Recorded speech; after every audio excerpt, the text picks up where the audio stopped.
दोस्तों एग्जाम्स करीब है और अब टाइम आ गया है कि आप सीरियस हो जाएं। जो भी समय आपके पास बचा है उसे आप कैसे मैनेज करते हो और अगले कुछ हफ्तों में अपनी स्टडीज को कैसे प्लान आउट करते हो, वही डिसाइड करेगा कि एग्जाम डेट पर आपकी परफॉर्मेंस कैसी होगी। स्टे ट्यून्ड फ्रेंड्स, क्योंकि मैं आपको बताने वाली हूँ कुछ ऐसी टिप्स जिन्हें आप इस एग्जाम टाइम में बिल्कुल भी मिस नहीं करना चाहेंगे।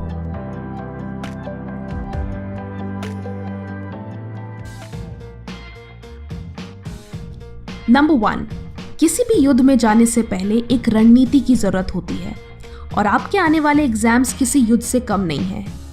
सो इस महायुद्ध में जाने से पहले आपको एक रणनीति बनानी है, स्ट्रैटेजी बनानी है, जिसे हम स्टडी प्लान कहते हैं। सो सबसे पहले तो कैलेंडर उठाओ और युद्ध का दिन घोषित करो, यानी मार्क करो।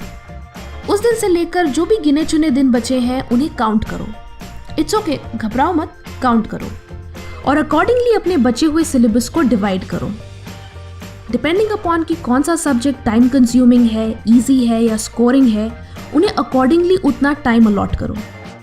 यहाँ पे सबसे ज़रूरी ये है कि अगर आपके पास एक सब्जेक्ट को कंप्लीट करने के लिए सिर्फ 1 हफ्ता है तो आप उस डेडलाइन को सीरियसली लो। डोंट प्रोक्रेस्टिनेट, चीज़ों को लास्ट मिनट के लिए मत छोड़ो and stick to your study plan. अब आपके लिए फायदेमंद यही होगा कि हर सब्जेक्ट में जो सबसे स्कोरिंग चैप्टर्स हैं, जिनसे हर बार क्वेश्चंस आते हैं, उन्हें आप पहले कंप्लीट करो। सो इसे फिगर आउट करने के लिए आपका ब्रह्मास्त्र होगा प्रीवियस ईयर क्वेश्चन पेपर्स। पहली बात, प्रीवियस ईयर क्वेश्चंस को कभी अंडर एस्टिमेट मत करना। जो बच्चे सोचते हैं कि नहीं मैं तो पूरी बुक पढ़ के जाऊंगा, मुझे तो प्रीवियस ईयर क्वेश्चंस की जरूरत ही नहीं, उन्हें मैं बोलना चाहूंगी all the best, that's it. Previous year questions असल में एक टूल है जिससे आप टॉप मार्क्स स्कोर कर सकते हैं, बिकॉज तब आपका ध्यान पूरी बुक को पढ़ने में नहीं, सिर्फ वही पढ़ने में होगा जो एग्जाम पॉइंट ऑफ व्यू से इंपॉर्टेंट है।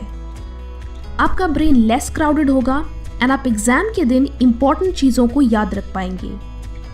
सो एटलीस्ट लास्ट 5 years के प्रीवियस ईयर क्वेश्चन स्कैन करो एंड फिगर आउट कि आपका फोकस किन एरियाज में ज़्यादा होना चाहिए।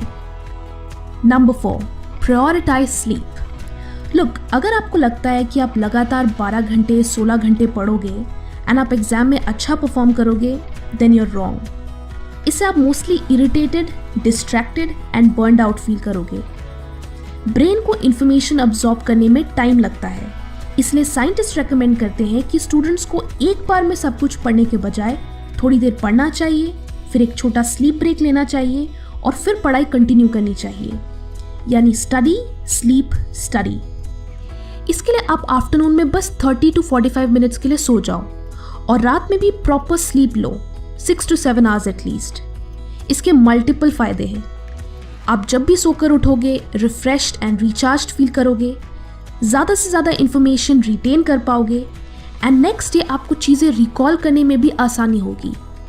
बट वहीं अगर आप रात भर पढ़ने की कोशिश करो तो नेक्स्ट डे आप टायर्ड फील करोगे, जिससे आपका ब्रेन फोकस नहीं कर पाएगा और आपको स्टडी मटेरियल भी ठीक से याद नहीं होगा। Number 5, D stress. Exam stressful हो सकते हैं, बट अगर आप स्ट्रेस के ट्रैप में फंसोगे तो आप कॉन्सेंट्रेट नहीं कर पाओगे। स्ट्रेस आपकी बॉडी में कोर्टिसोल रिलीज करता है, जिससे ब्रेन के लिए इंफॉर्मेशन याद रखना मुश्किल हो जाता है। So don't stress about exams. आप अपनी तैयारी पे ध्यान दो और रिजल्ट की टेंशन एग्जाम के बाद के लिए छोड़ दो। स्ट्रेस कम करने के लिए again take proper sleep. Sleep is vital for your mental and physical energy. Also move. अगर एक्सरसाइज ज़्यादा लगे तो just go for a walk, get some fresh air and let yourself relax. किसी भी तरह की फिजिकल एक्टिविटी आपकी energy levels को इंक्रीज करेगी एंड इससे आपकी मेमोरी भी इंप्रूव होगी। लास्ट जो सबसे क्रिटिकल टिप है वो है active recall and space repetition technique. अगर आप री रीडिंग और हाईलाइटिंग वाली मेमोराइजिंग टेक्निक्स यूज करते हो, then let me break it to you, ये टेक्निक्स बिल्कुल भी इफेक्टिव नहीं है। और ये मैं नहीं कह रही, ये रिसर्चर्स कहते हैं।